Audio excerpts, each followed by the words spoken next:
साल 2017 नासा ने पहली बार मानव सभ्यता के इतिहास में ऐसी खोज की जिसने हमारी सोच ही बदल दी।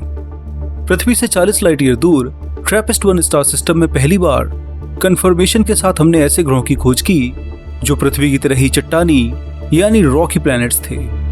ये अपने स्टार से ठीक उसी दूरी पर थे जहां पर जीवन के पनपने की पूरी संभावनाएं होती हैं। ट्रैपिस्ट-1d और E दो ऐसे ग्रह मिले जो भविष्य में इंसानों के घर हो सकते हैं। पर उस समय तक हमने ये तो कंफर्म कर लिया था कि स्पेस में पृथ्वी जैसे रॉकी प्लैनेट्स भी होते हैं, पर जीवन को पनपने के लिए या उस ग्रह पर जीवन के थोड़े से भी संकेत को खोजने के लिए एटमॉस्फेयर को देखने की जरूरत होती है। इसके बिना आप करोड़ों कोशिश कर लो, आप कभी नहीं जान सकोगे कि वो ग्रह जीवन के लायक है भी या नहीं। खैर, इन ग्रहों के साथ भी यही हुआ है।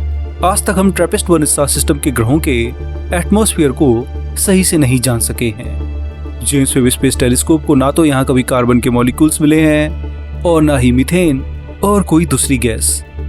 पर इन सबसे निराश होने की जरूरत नहीं है। जब साल 2017 में ट्रैपिस्ट-1 स्टार सिस्टम को खोजा गया था तो उसी साल पृथ्वी से 48 लाइट ईयर दूर एक और ऐसे स्टार सिस्टम को खोजा गया जिसने आज मानव सभ्यता का भविष्य बदल कर रख दिया है। ट्रैपिस्ट-1 में जहां हम कभी जीवन तो दूर हम उसके ग्रहों के एटमॉस्फेयर को नहीं खोज सके, तो आज पहली बार मानव सभ्यता ने सोलर सिस्टम से बाहर एक ऐसे ग्रह को कंफर्म किया है जहां पर भविष्य में जाकर इंसान बस सकते हैं। तो आखिर ये कौन सा ग्रह है और क्यों नासा और सभी स्पेस एजेंसीज इस ग्रह पर नजर बनाए हुए हैं? इस ग्रह पर हमें ऐसा क्या मिला जिसने मानव सभ्यता का इतिहास तक बदल दिया?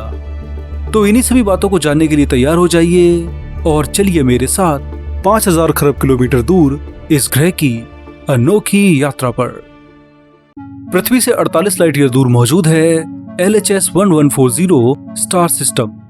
इस सिस्टम में अब तक 2 ग्रह खोजे गए हैं जो अपने तारे की उसी तरह परिक्रमा करते हैं जैसे हमारे सोलर सिस्टम के ग्रह सूर्य की।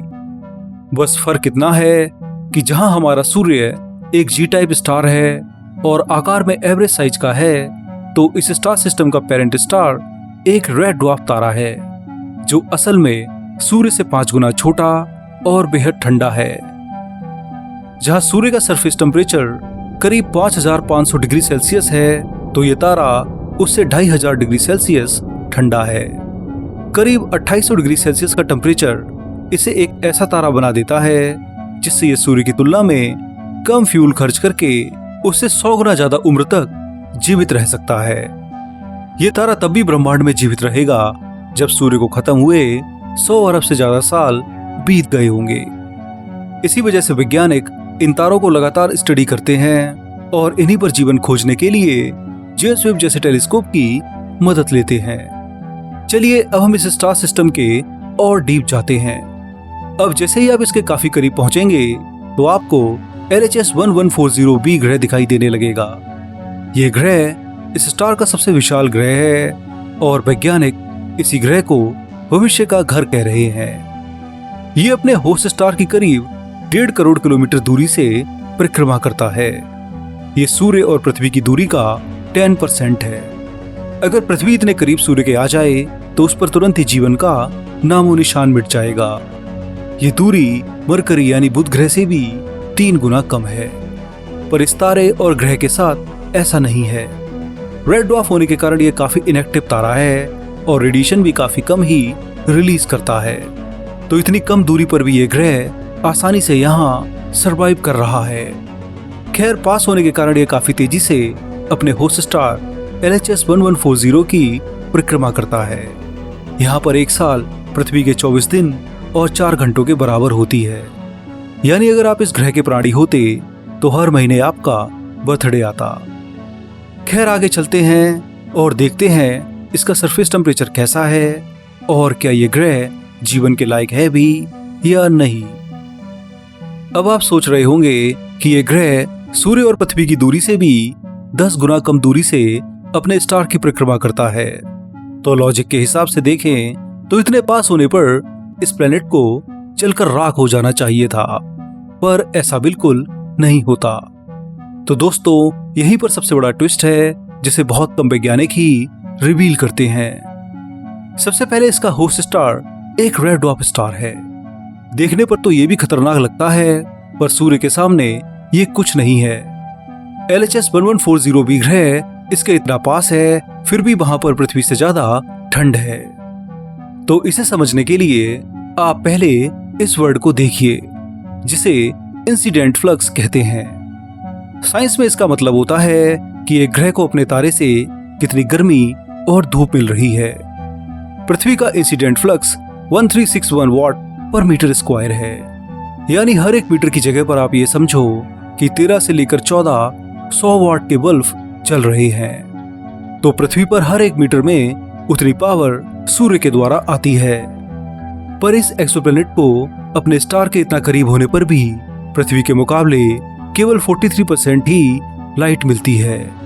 यहाँ पर इसका होस्ट स्टार एक मीटर पर करीब 5 से लेकर 6 100 वॉट के बल्ब जितनी ही एनर्जी दे रहा है, जिससे आप अनुमान लगा सकते हो कि ये रेड ड्वार्फ वास्तव में सूर्य से कितना कम पावरफुल है। खैर, अब इस ग्रह की ओर आते हैं और देखते हैं कि ये कैसा है और पृथ्वी से कितना विशाल है, और क्या ये पक्का हमारा भविष्य का घर है। LHS 1140b को साल 2017 में वैज्ञानिकों ने ट्रांसिट मेथड से खोजा था। इस मेथड में तारे को ऑब्जर्व किया जाता है। जैसे ही कोई प्लेनेट इस तारे के पास से गुजरता है तो टेलीस्कोप में रिसीव हो रही उस समय तारे की लाइट डिम हो जाती है, और जैसे ही प्लेनेट तारे से दूर जाता है तो वापस लाइट सामान्य हो जाती है। इस डिम और ब्राइट लाइट के पैटर्न से वैज्ञानिक आसानी से पता कर लेते हैं कि यहाँ पक्का कोई ग्रह है। आकार में ये पृथ्वी से 1.5 गुना ज्यादा विशाल है, यानी 11,000 किलोमीटर चौड़ा, और मास में उससे 5 गुना भारी है। इस वजह से इसे सुपर अर्थ की कैटेगरी में रखा जाता है। वैज्ञानिक हर उस ग्रह को सुपर अर्थ मानते हैं जिसकी सतह तो चट्टानी हो, यानी पृथ्वी जैसी हो, पर उसका आकार उससे 1.5 से 2 गुना विशाल हो। खैर, इस सुपर अर्थ ग्रह को पहले वैज्ञानिक एक बहुत ही ज्यादा ठोस ग्रह मानते थे। उन्हें लगता था कि इसका 75% हिस्सा आयरन और निकल का बना है, तो ये बहुत भारी होगा। इसकी मिट्टी आप उठाते तो ये उतनी ही मात्रा में पृथ्वी की मिट्टी से 2 गुना भारी होती। लेकिन फिर साल 2023 में इसके सटीक आकार और मास को निकाला गया। वैज्ञानिकों को इस आधार पर लगा कि इस ग्रह का लगभग 19% मास केवल पानी हो सकता है। हमारी पृथ्वी का केवल 0.02% मास केवल पानी का है। अब आप इसी से अंदाजा लगा सकते हो कि ये ग्रह कैसा होगा और यहाँ कितना पानी होगा। ये रॉकी प्लेनेट तो है, पर इसमें पानी की मात्रा बहुत है। यहाँ समुद्र कम से कम 1000 किलोमीटर गहरे हो सकते हैं। खैर, ये तो इस प्लेनेट की पॉसिबिलिटीज हैं जो फिलहाल अवेलेबल डेटा पर देखी गई हैं, पर असली बात इसके एटमॉस्फेयर की है। अगर इसका एटमॉस्फेयर सही हुआ और ग्रीन हाउस गैसेस एक्टिव हैं, तो यहाँ सेम पृथ्वी की तरह जीवन हो सकता है। आपको शायद लगता होगा कि पृथ्वी का हाई सरफेस टेम्परेचर सूर्य जैसे विशाल एक्टिव तारे के कारण है, जो कि एकदम सही बात है। मैंने वीडियो में पहले ही आपको बताया था कि सूर्य पृथ्वी पर 1 मीटर पर 1400 वॉट पावर देता है, पर इतनी पावर काफी नहीं है। पृथ्वी पर हीट के लिए दूसरा फैक्टर यानी ग्रीन हाउस इफेक्ट जिम्मेदार है, जो इसी हीट को ट्रैप करके रखता है और हमारा ग्रह गर्म रहता है। अगर ग्रीन हाउस इफेक्ट ना हो तो पृथ्वी का सरफेस टेम्परेचर -18 डिग्री सेल्सियस हो जाएगा, यानी आपके फ्रिज के आइस फ्रीजर जितना। तो सोचो, केवल हैबिटेबल जोन में होने और स्टार के पास होने से ही जीवन का पनपना कोई पक्का सबूत नहीं है। पृथ्वी सूर्य और ग्रीन हाउस इफेक्ट की वजह से ही एक पूरी तरह हैबिटेबल प्लेनेट बनी है। अब अगर हमें LHS 1140b के ऊपर जीवन के चांसेस को जानना है तो इसका एटमॉस्फेयर ही हमें सबसे बड़ी हिंट दे सकता है। जब शुरुआत में वैज्ञानिकों ने इसे एनालाइज किया था तो उन्हें लगा कि इस ग्रह पर वाटर वेपर्स मौजूद हैं, यानी पानी प्रभाव के रूप में। लेकिन असली सच्चाई साल 2024 में जेम्स वेब स्पेस टेलीस्कोप ने दुनिया के सामने रखी। इस टेलीस्कोप ने कंफर्म किया कि इस ग्रह पर हाइड्रोजन का वातावरण नहीं है, जिससे ये पक्का संकेत मिला कि ये गैस प्लेनेट नहीं हो सकता है, क्योंकि हमारे सोलर सिस्टम में मौजूद सभी गैसीय ग्रहों में काफी हाइड्रोजन है। फिर इस ग्रह को और ऑब्जर्व किया गया तो पता लगा कि इस ग्रह में नाइट्रोजन की मात्रा भी भरपूर है और साथ में वाटर वेपर्स भी हैं। वहीं ये टाइडली लॉक्ड भी है। इसका एक हिस्सा हमेशा स्टार की ओर रहता है तो दूसरा हमेशा उससे दूर, जिससे अगर आप इस ग्रह को पास से देखेंगे तो ये आपको एक आंख की तरह दिखाई देगा। आपको ऐसा लगेगा जैसे ये ग्रह आपको ही घूर रहा है। ऐसा इसलिए क्योंकि जिस हिस्से में इसे अपने होस्ट स्टार की डायरेक्ट लाइट रिसीव होती है वहां इसकी सतह पर पूरा पानी है, और जो हिस्सा इस स्टार से दूर है वहां ठोस बर्फ जमी है। इसी वजह से इसका स्ट्रक्चर वैज्ञानिकों को आई बॉल जैसा लगता है। हालांकि इस पर जीवन की सटीकता इस बात पर निर्भर करती है कि इसका एटमॉस्फेयर कितना मोटा या पतला है। क्या वो अपनी गैसेस को अपनी सतह पर रोक के रख पाता है, और क्या यहाँ ग्रीन हाउस इफेक्ट जैसा कुछ हो सकता है। तो दोस्तों, इसी बात को लेकर अभी 1 महीने पहले ही एक ऐसी रिसर्च सामने आई है जिसने सभी के होश उड़ा दिए हैं। हमने पहली बार किसी एक्सोप्लैनेट पर एटमॉस्फेयर को कंफर्म किया है, यानी ये बात पक्की हो चुकी है कि LHS 1140b पर पक्का एक एटमॉस्फेयर है। जब वैज्ञानिकों ने एटाकामा रेगिस्तान में लगे विशाल टेलीस्कोप से इस ग्रह को ऑब्जर्व किया तो उन्होंने पहली बार देखा कि इस ग्रह के एटमॉस्फेयर से हीलियम गैस लीक होकर स्पेस में उड़ रही है। अब आप सोच रहे होंगे कि इसमें आखिर इतनी बड़ी बात क्या है। अगर गैस बाहर निकल रही है तो क्या इसका मतलब ये नहीं है कि ग्रह अपना एटमॉस्फेयर खो रहा है? तो दोस्तों, यही सबसे बड़ा सबूत है। इसे एक एग्जाम्पल से समझिए। अगर आपको किसी केतली के मुंह से भाप निकलती हुई दिखाई दे तो बिना अंदर देखे ही आप समझ जाते हैं कि उसके अंदर पानी मौजूद है। उसी तरह अगर किसी ग्रह से हीलियम गैस अंतरिक्ष में निकलती हुई दिखाई दे रही है तो इसका सीधा मतलब है कि वहां पहले से एक एटमॉस्फेयर मौजूद है, क्योंकि अगर एटमॉस्फेयर ही नहीं होता तो बाहर निकलने के लिए हीलियम गैस कहां से आती। हीलियम के इस ग्रह से निकलने का सबसे बड़ा रीजन वैज्ञानिक इसके होस्ट स्टार से निकल रही एक्सरे और हाईली एनर्जेटिक अल्ट्रावायलेट रेस को मानते हैं।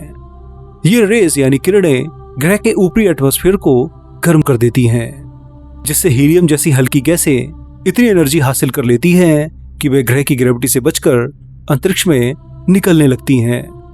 इस प्रोसेस को हाइड्रोडायनेमिक एस्केप कहा जाता है। लेकिन दोस्तों, यह सबसे बड़ा ट्विस्ट ये है कि वैज्ञानिकों को हाइड्रोजन नहीं बल्कि हीलियम बाहर निकलती हुई मिली। इसका मतलब ये हो सकता है कि अरबों साल पहले इस ग्रह की सबसे हल्की हाइड्रोजन गैस लगभग पूरी तरह अंतरिक्ष में जा चुकी है। तो अब इसके पास नाइट्रोजन, कार्बन डाइऑक्साइड और वाटर वेपर जैसी भारी गैसों वाला एक सेकेंडरी एटमॉस्फेयर बचा हुआ है। ये ठीक कुछ वैसा ही है जैसा आज पृथ्वी पर मौजूद है। इसी नई रिसर्च और खोज के कारण नासा और तमाम स्पेस एजेंसी इसे भविष्य का घर मान रही हैं।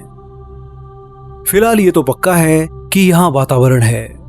7000 से ज्यादा खोजे गए एक्सोप्लैनेट्स में से पहली बार हमने किसी हैबिटेबल जोन में आने वाले प्लेनेट पर एटमॉस्फेयर को कंफर्म किया है।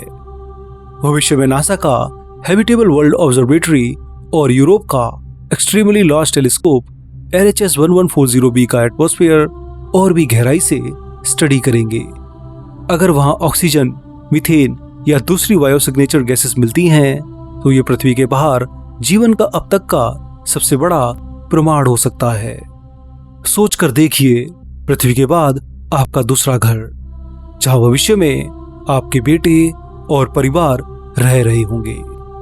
ये सोचने में ही बेहद रोमांचक लगता है।